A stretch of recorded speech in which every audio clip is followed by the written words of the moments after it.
Howdy my totally always Tubular gamers, we're back with, you guessed it, another video. Thanks for coming back to the channel. If you're new here, maybe stick around for a while. I got a fun video for you. Today we're going to be talking about some underrated licensed video games. Now, licensed video games are nothing new. There's hundreds, dozens, thousands of licensed games, and honestly, a lot of them are kind of crap, especially when you go back to like the NES and Super Nintendo era. A lot of licensed games are basically just shovelware, and nowadays there's still plenty of licensed shovelware released. I mean, last year we had Kong Skull Island, Gollum, and Avatar Quest for Balance. Licensed games will never stop coming out because there'll always be that one family member who will go, oh, my kid loves this license, this property, they'll probably like this game, and there was less than even a year of development put into it. That's not what we're talking about today, though. Today we're going to be talking about licensed games that are actually good. There are plenty of good to great licensed games, and there's actually some really underrated ones that I hear barely anybody talking about these days. Today I want to put a spotlight on those games and talk about some of those underrated licensed games. So for today's video, I got 15 games that you should actually check out. This list is in no particular order, and I think all of these games are quality. This is also going to span several gaming generations from the late 90s all the way to modern day. I'm not just focusing on like the PS2 era or the PS5 era or anything like that. These are just all games that I have experience with that I think are actually good, that are worth playing, and again, I really just don't see all that many people talking about it. So let me know down below how you feel about these games. Let me know some underrated licensed games I might have missed. There are, again, hundreds of licensed games. There's no way for me to have covered all of them in this video. Maybe I'll do a part 2. Either way, just let me know how you're feeling down below. Please like, share, comment, subscribe. I got the Patreon and the super thanks. Any support, it truly is appreciated. Like, I am just a one-man army here, and I really appreciate all the love you all give me. So thank you very, very much. And with that, intro's gone on long enough. Let's get to the games. Now, when thinking of underrated licensed games, one that always comes to mind immediately for me is the SpongeBob SquarePants movie game released back in the mid-2000s. Now, we all know SpongeBob Battle for Bikini Bottom. That's like the fan favorite when it comes to SpongeBob games. It even got a remake. It's one of the all-time classics when it comes to licensed video games. It even got a somewhat spiritual successor in the Cosmic Shake all these years later. But you know what I don't see a ton of people talking about, at least not nowadays, is the SpongeBob movie game that was released a year later. Maybe it's because this was a movie tie-in game in addition to being a licensed game, but I feel like throughout the years, yeah, this one's been a bit forgotten. It really did only come out a year later and was also developed by Heavy Iron Studios. The game even reuses a ton of assets from Battle for Bikini Bottom, but this is actually a pretty different type of 3D platformer. While Battle for Bikini Bottom was more comparable to like Mario 64, where you were dropped into these kind of big non-linear areas and were told to just collect golden spatulas, the SpongeBob movie game is a much more linear 3D platformer. A majority of the game is get from point A to B. Sure, there are some other side collectibles and challenges that show up, but yeah, majority of the game, get from one end to the level to the next. You play as SpongeBob and Patrick. There's no Sandy here, but they introduced vehicle levels. There's a few levels where you're in the tub, and you even get to drive in the paddy wagon for a few levels. This game very much does follow the SpongeBob movie, which is maybe my favorite movie of all time, so yeah, I might be a bit biased for this game, and it really feels like they hit on just about every point that the SpongeBob movie had. You know, you play those movie games and it feels like they barely even tie into the movie. No, here it really does tie into the movie. Of course, they throw in a bunch of little extras since this is the game, but it does an accurate, great job of following the movie. I think the story's great, SpongeBob and Patrick are great, the game is still funny all these years later, and the game is actually pretty fun. While the game certainly isn't innovative or revolutionary and it does play very similar to Battle for Bikini Bottom, it still controls nice, the level design is pretty decent. SpongeBob and Patrick, while they don't have this crazy robust moveset, the game still very much does take advantage of that moveset to create some interesting enough levels. There's even some set pieces that get thrown in here, there's a boss fight or two, and I actually enjoy the boss fights, even if they are a bit simplistic. The game still looks decent all these years later, and the soundtrack, well, the soundtrack's actually really good in this game. Like, unironically, the soundtrack is just very well done in the SpongeBob movie game. The game has a decent amount of variety thanks to those vehicle sections. It's got a good pace. It ends before it gets old. There's even some replayability if you want to try to get all the Goofy Goober tokens. You can even do some backtracking once you get some of the later abilities. And yeah, it's just honestly better than you would expect. If you like Battle for Bikini Bottom or a fan of SpongeBob or that original movie, this game, it's kind of a no-brainer. All these years later, it's still one of my favorite licensed games of all time, and While I hope this game could get the rehydrated treatment that Battle for Bikini Bottom got, I really doubt it at this point. There's probably just too many other licenses, or the fact that it was based off a movie from the mid-2000s. Yeah, it's probably never even getting re-released, but one can hope. It's still a good game, and in my opinion, it deserves a playthrough. At least listen to the music. The music, it really is good. And so here we have a game I recently talked about, but I thought it was worth bringing back up, and that is Monster Jam Path of Destruction. This game came out in 2010, and it is based off of Monster Jam, the monster truck show that tours around the entire world. Now, there have been a lot of Monster Jam games released throughout the years. I recently, very recently, ranked all of them, and I think Path of Destruction is one of the very best games. And it feels like pretty much from when this game was released, it just never got the spotlight it deserved. A lot of people just immediately wrote it off as just some kiddie licensed racing game, but anybody who's a fan of Monster Jam or monster trucks in general who's played this game usually has pretty good things to say about it, and that's because it's actually a good driving game. While most Monster Jam games go just full arcade and they let the trucks go wild, doing tons of backflips, crushing dozens of cars, smashing through helicopters and houses, Path of Destruction does not take that approach. It actually takes a bit more of a simulation approach where the trucks are actually decently realistic. You won't be going super fast or off these crazy jumps. You'll be lucky to do a few backflips in the span of a few minutes instead of 3 off of one jump. And it actually really does capture the magic and spectacle of Monster Jam, in my opinion. This more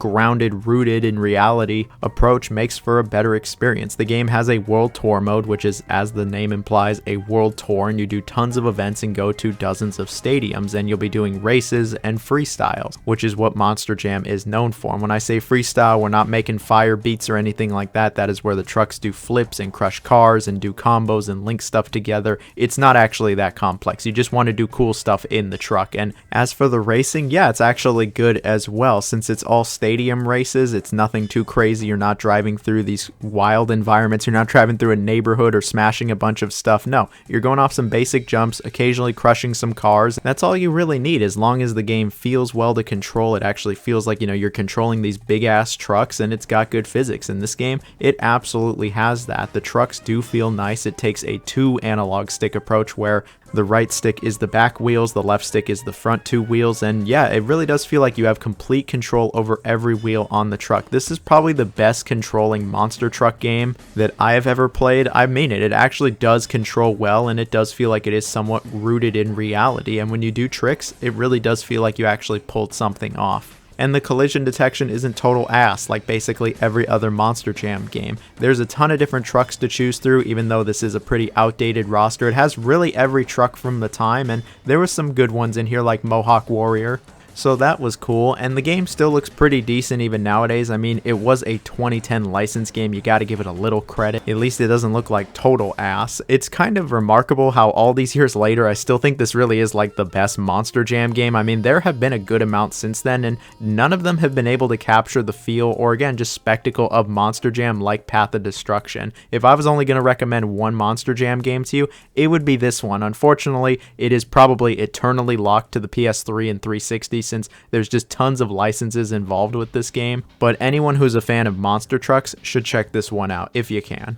And here we have Godzilla Save the Earth. Now, there have been plenty of Godzilla games that have released, and I've done a few ranking videos on them, but if you ask me what I think like the best Godzilla game is, I'm probably gonna say Save the Earth. Save the Earth really feels like the Godzilla game where they just got everything right. The roster, the feel, the control, the modes, etc, etc. So this is a 3D fighting game, but it's a different type of 3D fighting game where you're walking around giant cities fighting each other. This game, along with Destroy All Monsters, low-key created its own small little subgenre of 3D fighting games where it's just giant monsters fighting each other, and when it comes to that tiny little subgenre, that little bubble, yeah, Save the Earth is probably the best one. You get to choose between a good amount of Godzilla characters, and they all feel relatively different from each other. There's also a ton of fan service when it comes to these Godzilla characters, and a bunch of the moves reference some of those old Godzilla movies. Each one of them has a decent number of moves, but they can also shoot a projectile, and then, yeah, you get to actually really interact with the environment. You can like pick up buildings and throw them and blow stuff up. It really does make you actually feel like, you know, you are a big ass monster destroying everything and fighting another big ass monster. When it comes to the controls, it's very intuitive, it feels nice, and it can even be satisfying at times when you do just these giant ass moves on the other monster and they go flying into the air. Like, yeah, it does feel nice, and it really does have a good pace to it. It's not super fast, but it's also not really slow like, say, Godzilla Unleashed is. It's a nice in-between. When it comes to 3D fighting games in Godzilla,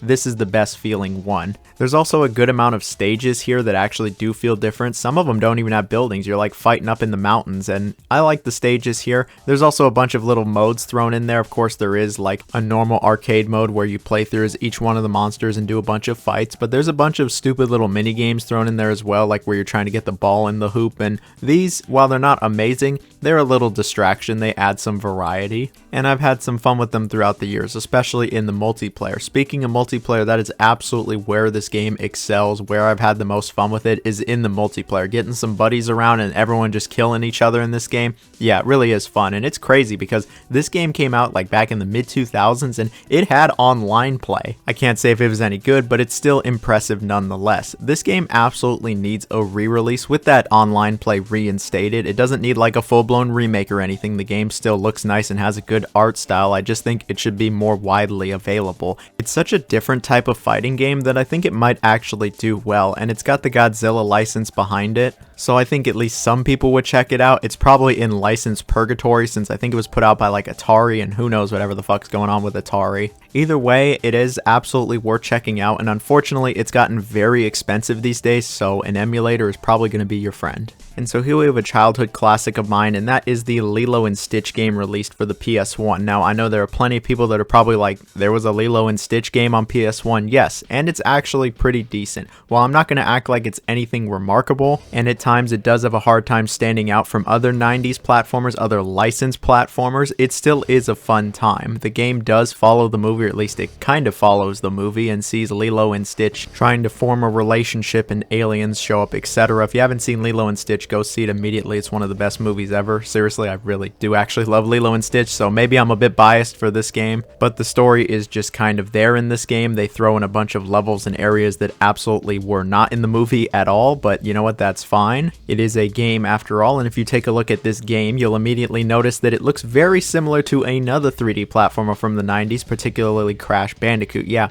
this is pretty much a Crash Bandicoot clone where you're just moving forward a majority of the time, going from point A to B. There are plenty of 2D sections though, and when you play as Stitch, you can even do a spin like Crash. You switch between Lilo and Stitch, each of them having a few different moves of their own, but they play pretty similar for the most part. The controls and feel are alright. The game does feel a bit slippery and just kind of imprecise at times, but at least the level design is somewhat accommodating. You don't ever have to be like ultra precise with it, but there are certainly a few parts that make me grit my teeth a little. Look, it's nowhere near as difficult as really any of the Crash Bandicoot games, but I remember as a kid this game absolutely wiping the floor with me. And what's funny is I remember as a kid it taking me quite a bit of time to actually beat the game, when in reality the game is super short and you can probably beat it in under a few hours, even on a first time playthrough. At least the presentation, for the time, it was alright. The music is quite charming. The game does have a decent amount of charm, and there is some fan service towards the movie. If you like Lilo and Stitch, if you like platformers, yeah, this one is actually pretty alright. It doesn't reinvent the wheel.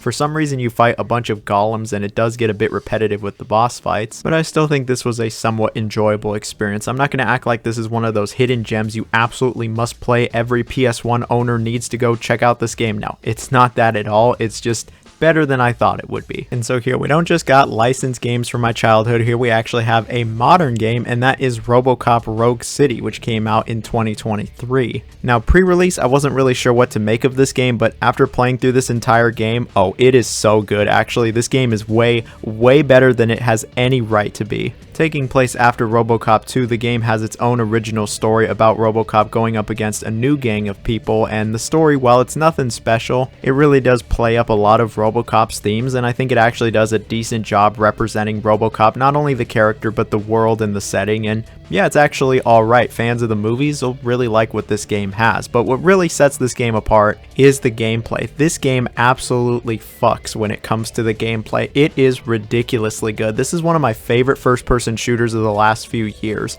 They completely understood the assignment and what people were looking for from a RoboCop game. Those original movies were pretty visceral and violent, and this game, it absolutely captures that. All of the weapons just feel ridiculously powerful. They're incredibly fun to use. They're satisfying as all hell, especially when you just completely eviscerate an enemy, and this game just has this raw feeling to it where you feel powerful as fuck. Like, there's very few other games where you really genuinely do feel this powerful, and the presentation is great. When you're gunning people down, you're blowing off chunks of their body, you're turning them into literally just puddles of blood, and the game genuinely does look good outside of that. It's a very nice looking game. When it comes to the structure of the game, it's interesting where there's these open areas, and yeah, you could ignore all the side quests and make it a very linear experience, but it's actually worth it to do the side quests as well. There's like a little bit of an RPG mechanic in there where you can level up RoboCop and some of his skills. You can even get a bullet time effect, and again, the game really is just way better than it has any right to be. It's immensely satisfying. The combat really just never gets old thanks to how good it feels. There's a little bit of replayability since you do get to make some story choices, but at the end of the day, this was just an immensely enjoyable experience. Like, I just had so much fun with this game. I really couldn't put it down from the moment I started. I was just like, holy shit, this game isn't just good, it's really good. And I didn't see a ton of people hyping it up outside of that initial release, and nowadays the game is pretty cheap, so if this looks fun at all and you like first-person shooters, just go check this one out. You're not going to regret it. So somehow we made it this far without a superhero game, but that ends here. I have Ultimate Spider-Man. Now, there have been plenty of great Spider-Man games throughout the years. I did a ranking on all of them, and there was a few different games I could have chosen for this list. I could have chosen Shattered Dimensions or Web of Shadows, but I'm going with Ultimate Spider-Man. I feel like throughout the years, this one has just been kind of forgotten, especially compared to the prior game, which was Spider-Man 2, the movie game. And that's a real shame, because I think this game is actually way better than that movie game, and I think it actually still is able to provide a lot of fun even nowadays. So this game is very obviously based off of the comics. You can tell just from how it looks, it's based off the comics, and I think it looks great. It has a really solid cel-shaded art style, and when it comes to the story, it very much is comic book inspired, about Spider-Man going up against some of his villains, and you actually get to play as Venom in this game as well. When you're Spider-Man, it's not all that different from the Spider-Man 2 movie game. You're web slinging around the city, you're fighting crime with some really basic combat, and you get to even go up against some famous villains. It's pretty good stuff in this game. While nothing is particularly innovative, it still feels like an improvement on what the Spider-Man 2 movie game did. When you play as Venom though, things are a lot more interesting. He plays more like Hulk, where he can jump super high, you have to eat people to get your health back, and you can really mess people up with some tentacles. Playing as Venom is very unique when compared to just about every other Spider-Man game, and he still feels great to control nowadays. While the combat is rather simplistic for both characters, it still is enjoyable and traversal in this game. Yeah, it's still pretty good. The game has a decent atmosphere and music to it. It's not too long, around 5 or 6 hours, but there is some fun to be had here. I've come back to this game a few times throughout the years, and I feel like every time I come back to it, I appreciate it a little bit more and more. It has actually aged pretty decently. The web slinging really does actually still feel good. Look, it's not Marvel Spider-Man 2 and you're not flying around all over the place, but I like the web slinging. At least this game is still relatively cheap, which is not something I can say about really most Spider-Man games. And so if you like Spider-Man, you haven't tried this one, and what you're seeing here might interest you, might be worth checking out. Maybe. And so here's a game I actually recently played through, and that is Cars 2 for the Xbox 360. I brought it up on my channel before, but I really do love Cars, that original movie. It's one of my favorite movies of all time. It's maybe my favorite Pixar movie, and I love the game based off of that original movie. But Cars 2, I just don't really care for that movie at all. That's why I was really surprised when I heard that the Cars 2 game was actually good, but yeah, after playing through it, this game is way better than I thought it would be. It really has nothing to do with Cars 2, the movie at all, taking place after, and it sees Lightning and friends just doing a bunch of simulations. But that's fine with me. We don't need it recreating parts of Cars 2. So what even is this game? At the end of the day, this game is actually a kart racer, and there's actually a decent amount of depth. You can choose between a good amount of cars, and like I said, you'll play through a bunch of simulations. Most of these are races, and in these races there are items, you know, akin to Mario Kart, but there's actually a little bit of skill here. You can drift, you can drive backwards, you can do tricks, and you actually do have to manage your boost here. This game has a decent sense of speed. The controls are actually well done. The tracks aren't super generic. There's different routes and paths to take, and there are plenty of shortcuts, and so it doesn't really get all that old. And surprisingly, this game was actually fun. I was kind of surprised with just how much I was enjoying this, and it's not super easy either. There is a bit of rubber banding AI, and so the game is not a total cakewalk. There's other events besides racing though, like when you're destroying stuff or you go into these like demolition style areas where you got to destroy the cars, and these, yeah, it's nowhere near as enjoyable as the core racing. But it's not totally awful. The game has a decent amount of variety, and it ends before it truly gets old at around the 4 or 5 hour mark. The game doesn't exactly look astounding, but at the end of the day, I was just happy to walk away from this game and go, yeah, this is actually good. It's a good licensed game. I like that there's a bit of depth here with managing your boost, and it doesn't feel ultra generic. While I am a little disappointed that there's no open world like some of the earlier Cars games, this game is just much better than those in nearly every other aspect. And so to anybody who likes Cars, yeah, Cars 2, at least the 360 version, that's a good one. I can't speak on those other versions, but the 360 one gets a thumbs up from me. And so here's another game I actually recently just talked about, but I think it deserves to be on this list as well, and that is Transformers Devastation. Now, there have been plenty of great Transformers games. When people talk about good Transformers games, they always bring up War for Cybertron or Fall of Cybertron, but I don't hear that many people bringing up Transformers Devastation, and I think this game is just as good as those. Sure, it is a bit different, but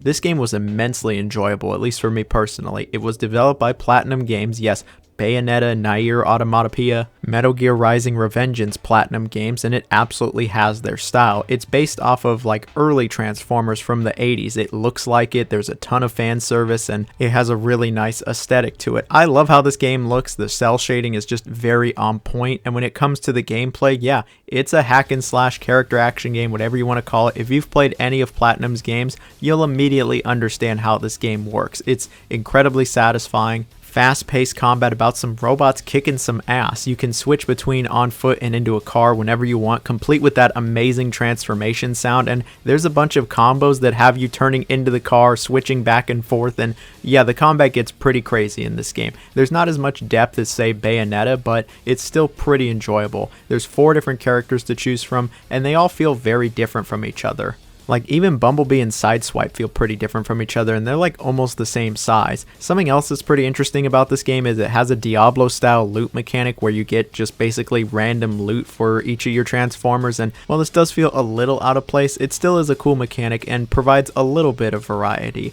And that's good because you'll be going through some samey looking environments. You spend a lot of time in the city, and there's even some repeated boss fights here, but the game is still pretty enjoyable. It ends before it really does get repetitive or stale, and like all of Platinum's games, the game is rather replayable. You know, you want to get the highest scores, you want to try to get through fights without getting hit, try the other characters, etc, etc. And the music, oh, I could be here all day about the music. The music is just very well done in Transformers Devastation. It's one of my favorite parts of this game. This really is one of the best Transformers games of them all. The game has sadly been delisted, but I have hope that it's going to come back, and I absolutely think it is worth playing. If you like hack and slash games, if you like Transformers at all, you're gonna like what this game is doing. I think that it's not only one of the most underrated licensed games, but it's just a very underrated title in general, and hopefully I can go more than like 2 or 3 videos without talking about it again. Either way, it's a pretty good time.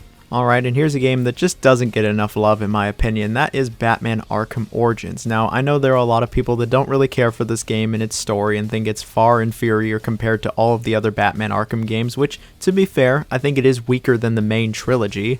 But despite all that, I still think it was a good game, and I feel like looking back, yeah, we were a bit harsher on this game than we should have been. I mean, I'd much rather play Arkham Origins over Gotham Knights and Suicide Squad Kill the Justice League any day. So this game, as the title implies, takes place before all of the other Arkham games. It's when Batman was pretty fresh. He's only like a year or 2 into doing this whole Batman thing, and it sees him going up against a gang of criminals, but of course things change.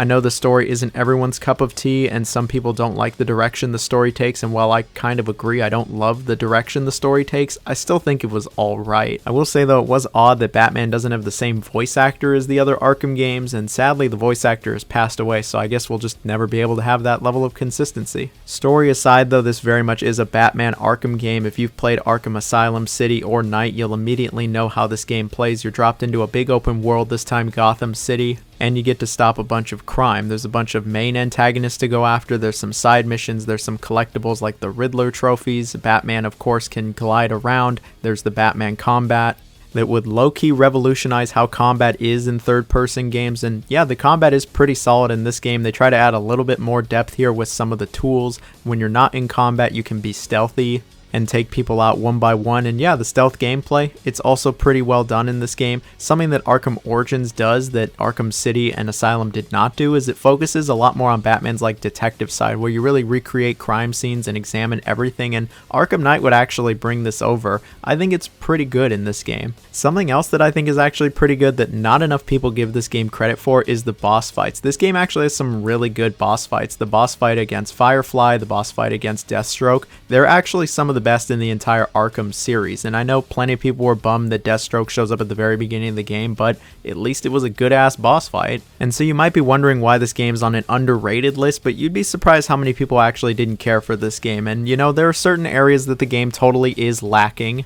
I don't think the open world is as well designed. The pacing and the storytelling in general is not as well done. The game was actually quite buggy when it came out, and it had a pretty tacked on, just kind of shitty multiplayer. But I don't think any of these issues were massive or game breaking or any reason why you shouldn't really play this game. Sure, it's not as good as the other Arkham games, but so many people have just distanced themselves from this game, acting like it didn't even exist. Oh, it's not by Rocksteady, forget it. Even Warner Brothers has seemingly forgotten it. They brought all of the other Arkham games to modern platforms, but not Arkham Origins for whatever reason. It's just kind of the black sheep, and it feels like it's been a bit forgotten throughout the years. So here I am to say the game's good. It's not amazing, it's not as good as the other Arkhams, but it's an enjoyable time. And so here we got another game from my childhood. We have the Shrek 2 video game, specifically the home console version. Now, Shrek 2, one of the greatest movies ever made. The video game, way better than you'd actually expect. Like I've said for a few of these games, there have been a lot of games when it comes to this franchise. There's been several Shrek games, and a majority of them are ass, but Shrek 2,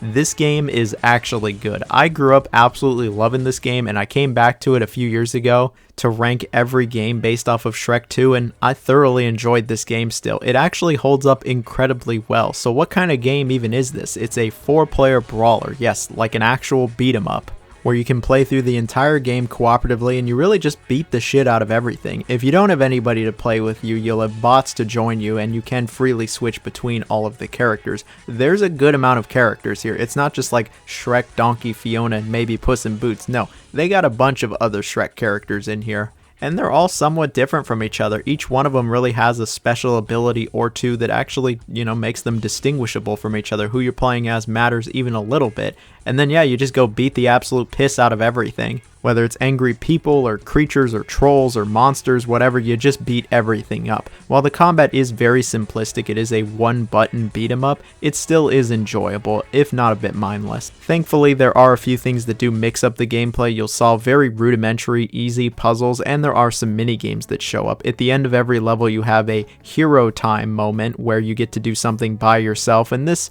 yeah, it is more like an actual little mini-game, and all of this does provide enough variety to the point where I wouldn't say the game really gets stale. It's also rather short, around the 5-hour mark at most, so the combat, it doesn't really wear out its welcome. The game follows Shrek 2, or at least kind of follows Shrek 2, but of course they throw in a bunch of extra things to, extend the game out a little bit. There's a bunch of sequences and areas that absolutely were not in the movie. Trust me, I know some of the movie by heart. I can even recite the lines. Some of this shit did not happen, but it's okay. It'll all be ogre before you know it. The game has a good pace to it, and yeah, I still enjoy it all these years later. There's actually some collectibles if you want to try to get everything, and I still think it is surprisingly good. I don't hear like anybody talking about this game. Even when talking about the best Shrek games, I rarely hear this game brought up, and I don't really know why. I can't think of any other Shrek games that are better than this, to be honest. Like, there are some half-decent games in there, but Shrek 2, at least the home console version, yeah, I've absolutely loved this game, and even though it's super simplistic and basic for the most part,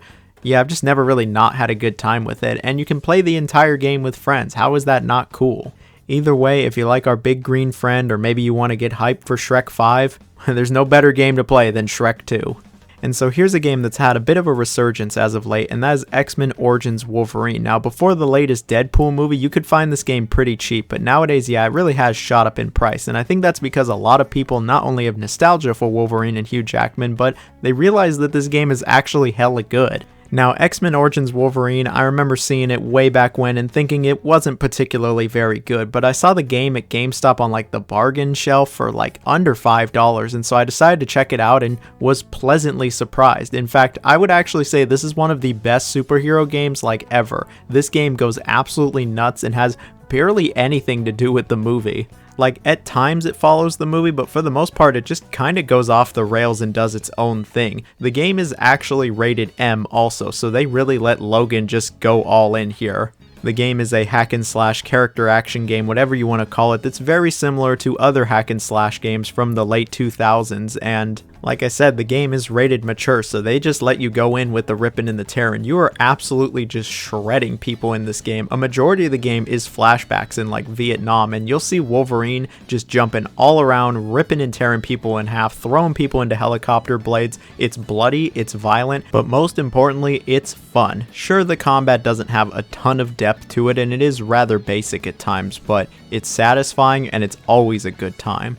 This game also has some really great set pieces. Like I mentioned, you're throwing people into helicopters, which really just never gets old, but there's actually some really cool boss fights in here with other X-Men characters that aren't even in the movie. Like, you actually fight a Sentinel in this game, and this is awesome. You fly through that fucker's head, and believe me, that's all I've wanted to do since playing MVC2 online. I swear, everybody's Sentinel. Anyway, unrelated topic, the boss fights are really great. There's some really cool set pieces. There's actually some fan service here, and you can get some different costumes for Logan. The level design, it gets the job done, and the game has a good amount of variety. There's some replayability here, and throughout the years I've come back to this game, and every single time I come back, it's like coming back to an old friend. It's always a good time. This is easily the best Wolverine game, and we'll see if Marvel's Wolverine can really live up to this one. You know, the one by Insomniac Games, the people that laid me off. Well, that game's not coming anytime soon, but we're always going to have this game. It really has shot up in price thanks to Deadpool 3, which is a shame, but if you see it cheap anywhere, this is one that is totally worth getting. So here we got certainly a mouthful of a title. We have Peter Jackson's King Kong, the official game. This is based off of the 2005 King Kong movie by Peter Jackson. And I feel like this really has gone down as one of the more underrated licensed games. It was actually developed by Ubisoft, and you know, they were low-key cooking with this one. While I think the Peter Jackson movie is alright, the game, oh, this is a good one. So the game actually accurately follows the movie. It sees our man Jack coming to this mysterious island and getting involved with the world's greatest monkey that isn't named Donkey Kong, and surprisingly, all of the movie talent actually reprises their roles here, like Jack Black's here, Adrian Brody's here, and that's pretty cool. But where this game really shines is in its gameplay. It takes place from a first-person perspective, and for the most part, it's a survival game where you're actually managing some resources. You get to spread fire and you fight off a bunch of dinosaurs. Sure, it's not as complex as, you know, modern-day survival games. You're not managing your food, your water, your stamina, etc., but you still have to manage some stuff here, and you'll get into some pretty scrappy fights with these dinosaurs and other creatures in general. It's kind of funny. As a kid, I didn't really care for this gameplay. I was like, man, why am I managing these stupid sticks? I don't want to do any of this. But I come back to it now and I'm like, this game was a little ahead of the time, wasn't it? You don't only get to play as Jack though, you do actually get to play as the world's biggest monkey.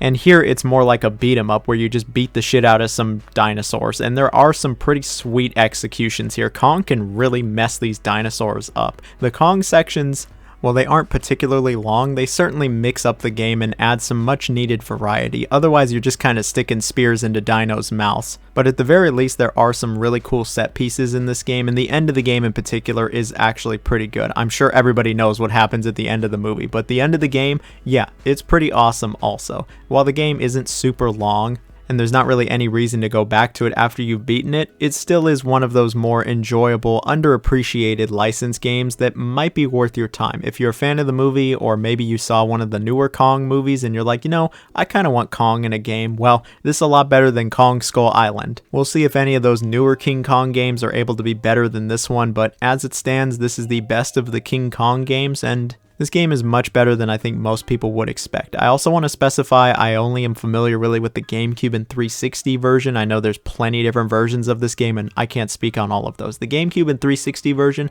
those are good. So here we got another superhero game, but I assure you this is the last one for today, and that is Hulk Ultimate Destruction.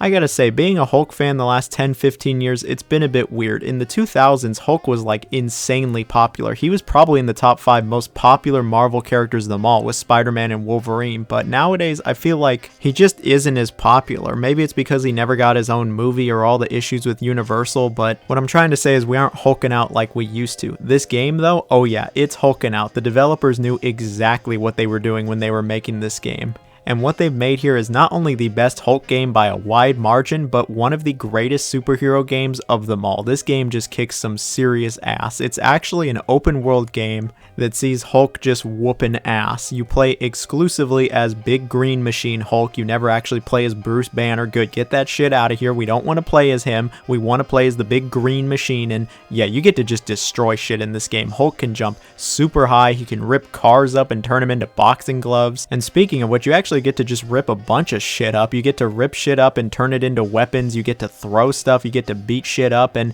you fight plenty of Hulk bad guys. You're fighting Hulkbusters. You're fighting Abomination. You're fighting all of the Hulk villains here. It is very much a comic book story where really it is just set up so Hulk fights as many of his villains as he possibly can, and that's all you really want. The combat is satisfying, every fight's a spectacle, and really, all these years later, there's just never been another Hulk game like it. There was a Hulk game for like PS3, but that game, it was just a pale imitation compared to what Ultimate Destruction was doing. This game, it has Ultimate Destruction. It's even got like a wanted system, kind of like GTA, and they're not fucking around in this game. It actually gets mad difficult. But Hulk gets like all of his abilities, and you really just start to absolutely annihilate everything, especially by the end of the game when you just become incredibly powerful. This game just lets you feel like Hulk. You actually get to feel super powerful. It's satisfying, and all these years later, yeah, it's really just a great time. This game absolutely deserves a re-release. I don't know if it's ever going to happen, but I'm hopeful maybe Disney can figure something out so that more people can play this game. But I don't know if it's ever going to happen because it seems to me that Disney just doesn't really give a shit about the Hulk. I mean, we never got a Hulk MCU movie, and it feels like they always kind of neutered him in the later Avengers movies. But hey, at least we got one kick-ass game like this. This game rules. Now, when conversations crop up about licensed games, a usual suspect is Lego games. There have been plenty of Lego games based off of licensed properties, whether it's Indiana Jones, Star Wars, Batman, etc. And so I wanted to include a more underrated Lego game here. And for today's video, I decided to go with Lego Dimensions. Yes, the Toys to Life Lego game. Now, if you don't remember Toys to Life, it was a really big fad in the 2010s, starting with Skylanders, and then there was Disney Infinity, and Lego had their own version with Lego Dimensions. I never really got into Skylanders or Disney Infinity, but Lego Dimensions, I actually got quite into this one. I really did spend like a good $300 or $400 on this game because I really was enjoying it. Maybe it's just sunken cost fallacy at this point, but I thought this game was better than what most people gave it credit for. When it comes to all of the Lego games, I think this is one of the better ones. Sure, a lot of the game really is centered around the mechanic of switching out characters. You literally have to sit in front of the pad and physically move the characters onto it to play as them. And at times that could feel a little annoying, but outside of that, I really think this game has some of the best levels of any Lego game, and there's actually a ton of fan service here. Instead of really just focusing on like one brand or franchise, this game has dozens of franchises, and it gives them all the same care that they would give to really any other Lego game. And it isn't like that new Funko game where it's just a bunch of odd choices for franchises. No, it was actually some good shit here. I remember that first wave had like Portal, DC, Lord of the Rings, Back to the Future, Simpsons even. That was pretty cool. And then the later waves had some good stuff also, like Harry Potter, Scooby-Doo, Gremlins. There was actually some good IPs in here, and they really did give them care. It didn't feel like just a soulless cash grab getting thrown about in here like that Funko game kinda does. I'm gonna have to talk about that Funko game soon enough because I got some beef with it. What I'm trying to say though is that Lego Dimensions really utilized its IPs, and it actually had some good gameplay. There's some good levels in here. If you've played any Lego game, you'll immediately understand how this works, and sure, it doesn't, recreate the wheel for Lego games, I guess the brick in this case, but as someone who has always enjoyed Lego games, Yeah, I had a lot of fun with this one. I put a lot of time into this game, well over like 50 or 60 hours, especially because I bought so many of these freaking toys. And yeah, now I just have this giant container full of toys somewhere in my parents' garage. But hey, at the very least, I did enjoy this game when I was playing it pretty consistently. Nowadays, I don't really know how you're supposed to play it. It's not exactly the most accessible. Yeah, it's on modern consoles, but like you got to go get all the physical stuff for it too, like all of the toys. And these were starting to get pretty pricey. I imagine they're still relatively pricey. The last one I got was the Sonic the Hedgehog level pack, and I remember it was like $20 then. I can't imagine how much it is now. While unfortunately it's not the most accessible, hopefully in the future somebody can make some way that this game is more playable or available, or maybe you can switch between characters on the fly and somebody's got some unlock button or something. I don't know. They'll have to find some way. There's a ton of IPs. I hope it isn't lost to time, but we will have to see. This is one of those games where I feel like you kind of had to be there when it was popular to be into it, and nowadays it's just kind of a forgotten little gem that I think was pretty good and better than what most people gave it credit for.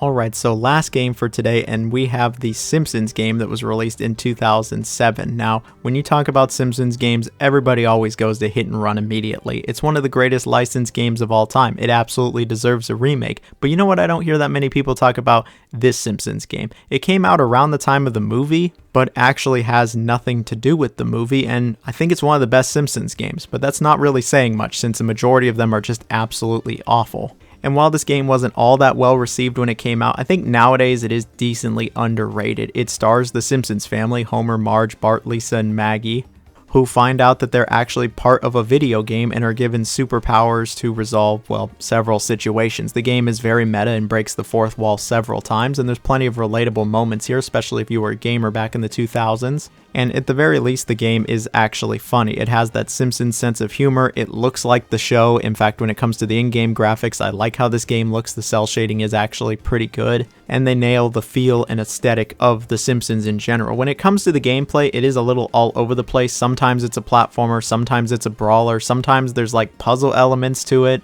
The game has a few different styles of gameplay to it, and there certainly is a lot of variety. All of the characters do play different from each other. They all get special abilities, and they all have their own little quirks. Something all of the characters sadly share, though, is a pretty poor camera. I remember a lot of people lambasted it back when it came out, and all these years later, yeah, the camera's pretty awful in this game. The game at times, it feels a bit rough around the edges, and it is rather short, but it's still an entertaining experience, which at the end of the day, that's what a Simpsons game should be. It should be entertaining. The gameplay, while not the most refined, still has some great moments and set pieces to it, and the game is genuinely funny. There's some really great cutscenes in here, and all these years later, it's still got me cracking up.